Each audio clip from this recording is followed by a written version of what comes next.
Hello everyone, welcome to Smart Investing. This is the time for the market update, so stay tuned and up to the end. We're going to also watch a video with Tom Lee and where he thinks we stand in the market, and I'm going to comment that video and that clip as well. So stay tuned, let's go straight into it. So if we start with the QQQ, you can see that we've been range trading since the gap up of the 15th of May. So it's almost like 2 weeks we are range trading between 526 and 510. So the market definitely doesn't know where we are going to go, whether we're going to go to all-time high, maybe retrace back and then go for a breakout, or maybe we're going to retrace back and gap fill, going back to the level of 490. And from that gap fill, then we're going to go back to all-time high and probably breakout. So that there is a clear indecision on the market direction right now, but this is not a big problem because you can always trade this sideways market. And you can do that by selling options, whether you're selling call or puts. The sideways market is fantastic for that. You're going to make some income for that, and that's what I'm doing right now.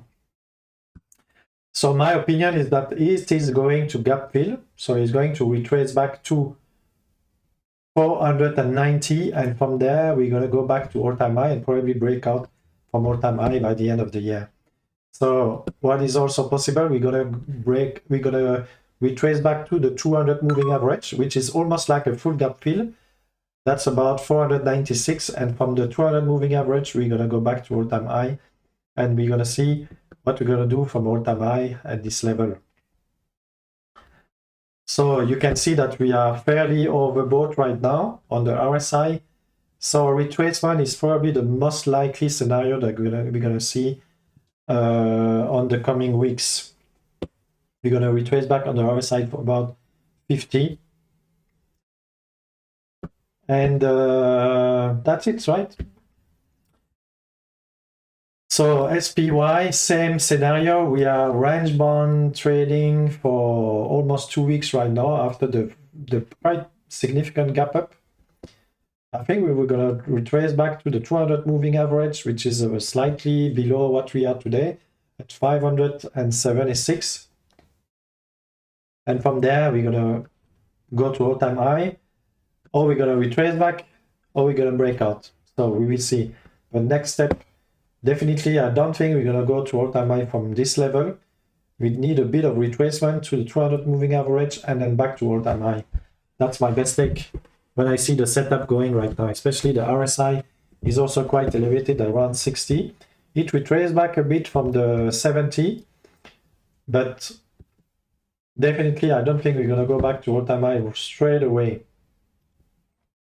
But today we can see that the day started on a negative note, and then the market recovered, and then finally we are slightly positive today with a plus 0.79% for the QQQ and 0.56 for the SPY. TLT is again trying to test again the lowest level since the high of 2023, when the market decided finally we're going to stop increasing rates. Definitely the long dated bond has been a huge challenge for the last 2 years. Look at this type of volatility, and definitely the market is not pricing any cut in rates.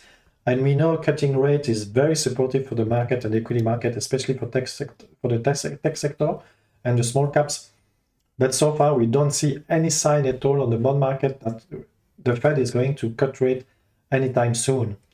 So that's something you need to bear in mind. TLT is not at all telling us we're going to cut rates anytime soon. You see, it's flirted today with the 5%, and the curve is pretty flat, from the 10 years for 4.4%, the 20 years 4.97%, and the 30 years for 96%, almost 97%. So definitely we are not seeing anything at all to support a strong rally going forward with the rate market. So that doesn't mean a rally cannot happen, but that's not supportive at all for the equity markets. Max 7 increased today, and range bound also for the last two weeks.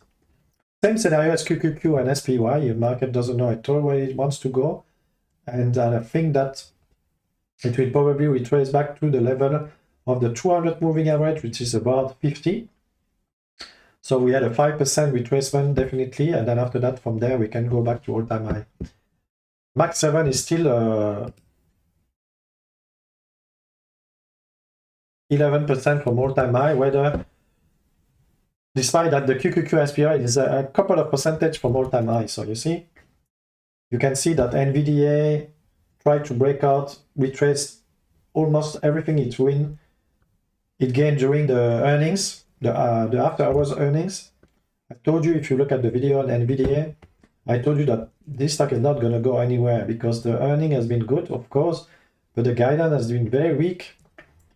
And the earning per share has not beaten the estimate, so I don't think that it will want to go back to all-time high, even break out the all-time high.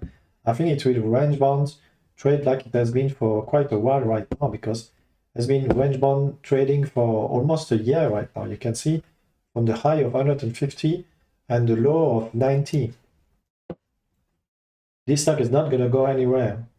Meta is breaking out. So let's see, it's at the upper limit of the Bollinger Band high, you know. Microsoft is back to almost all-time high.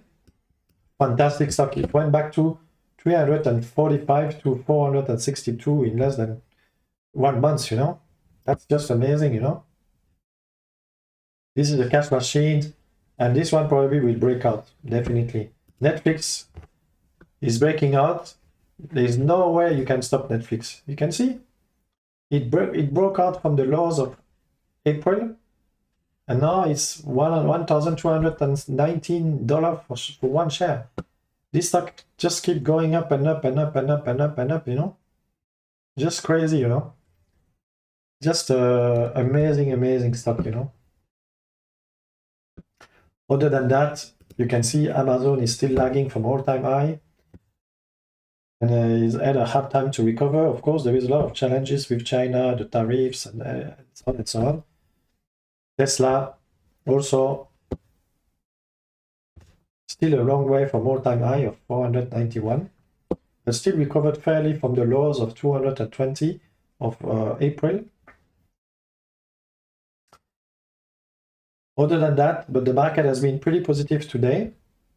AMD plus 3.5%. SMCI also 40. Still range trading also. So it really lacks a lot of catalysts to propel the tech sector and the index much higher than it is today. It seems like the market wants to go higher, but it's lacking catalyst. And because of the uncertainty with tariff, the uncertainty with the legal challenge with the tariff, and you know, the war with the European Union and China, all of this is a lot of uncertainty, and especially the rate policy with the Fed. All of this just stop the market to continue their strong rally. So today we had some economic data. So if I go there, we had good news. S&P Global Manufacturing PMI 52. So the manufacturing sector is actually expanding a bit on a global basis. ISM Manufacturing Employment 46. Actually, not very important data today. Tomorrow we have some very important data with factory orders, job opening, job quits.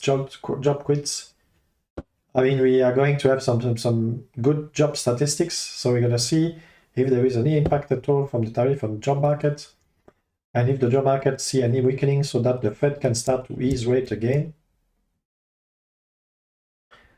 On Wednesday, we have again some PMI data. On Thursday, we have a lot of job data again. And on Friday, we get also job data. So this week is going to have a lot of employment data from the market. So I think we're going to see where we stand in terms of the employment market and see if there are any weakness showing in the numbers. So if we look at the headlines,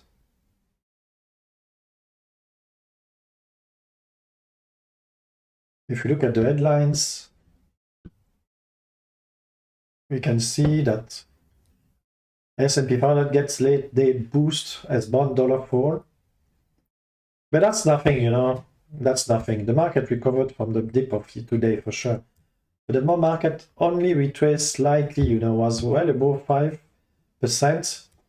And then it just reversed slightly, you know. Big money managers, double line Pinko, stay away from beaten up US 30 years bonds. I would say also stay away from the 20 years bonds like TLT. Not at all a good idea to go there, you know.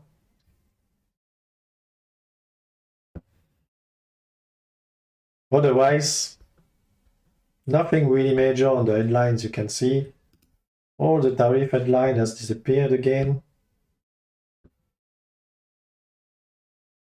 AU1, it could accelerate retaliatory tariff over US duties. So you see, nothing really important. So the trading day of June, second day of June, our first guest today says the current market looks more like the start of a new bull rather than a late cycle bull, and that could mean some good buying opportunities. Joining now is Tom Lee, Fundstrat Capital CIO and head of research and a CNBC contributor. He's very calm, even in the face of adversity, but this time the markets have come back to you in a big way. Because at this point, I think they've exceeded your targets they were a couple of months away from where we are right now, and we're already there. So you're raising your targets overall?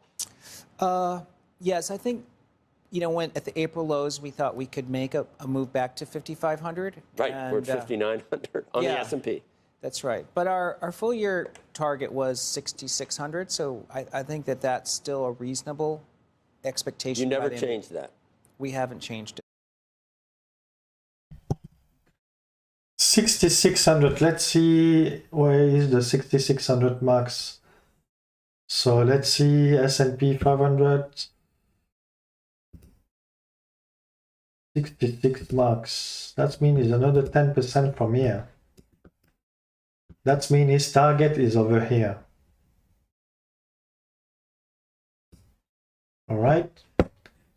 That means he thinks we are, by the end of the year, we're going to have another, yeah, that's it. Another 11% up. Another 11% up by the end of the year. So I think it's probably the right target. So my scenario is basically we retrace back 200 moving average, then we go to all-time high, then we trade sideways for during the holidays and September, which usually the market is not doing too well. And by the last quarter, we go and reach the 600 and 6,600. Definitely, it is reasonable target looking at the health of the market and the rapid recovery of that crash. Definitely, there is a lot of probability that it will go there. So let's continue.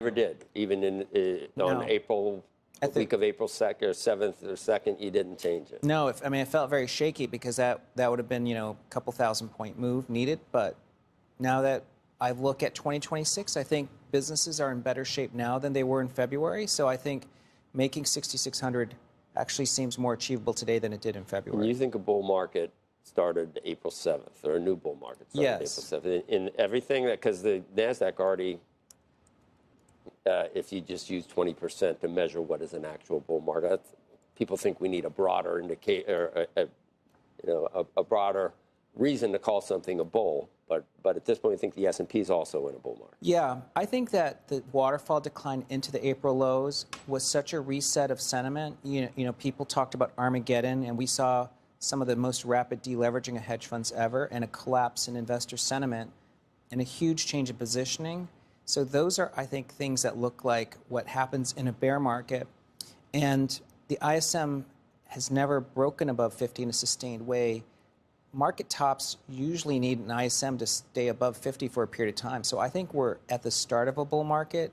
And as I look at 2026, I think housing could actually be a big lever to pull next year. What do you think of the recent inflation data? And is it real? Is it lasting? Is it going to turn around and head back up because of tariffs?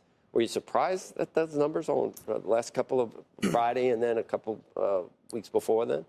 Well, as you know, the inflation for the last month actually has defied expectations because a lot of people said these shortages would cause a spike, and instead core inflation actually has been trending lower.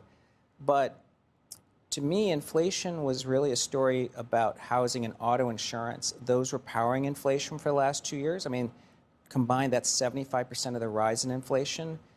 Housing is actually now subtracting from inflation month over month. And I think in some ways, on a real-time basis, that tells me I don't think core inflation is actually going to be turning up, even if goods prices go up. You don't? No, I kind of agree with Waller's comments. You do agree with Waller's comments? Yeah. So you're anticipating cuts, several cuts this year?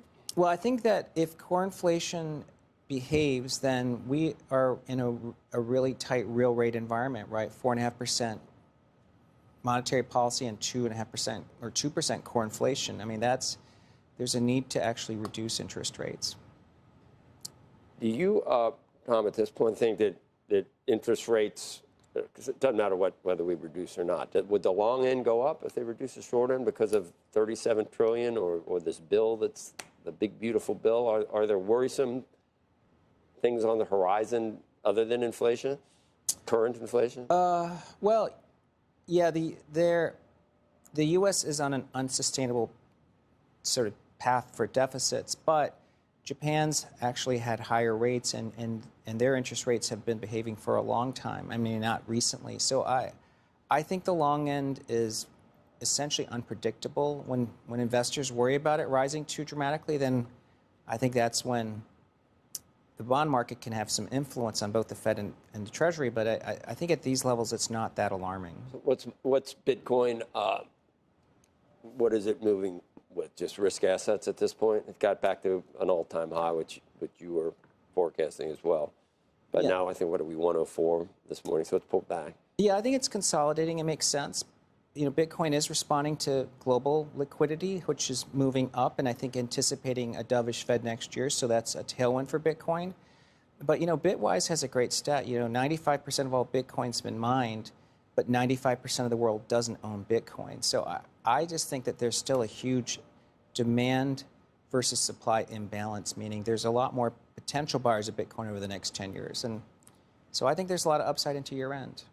Into your like 150 target?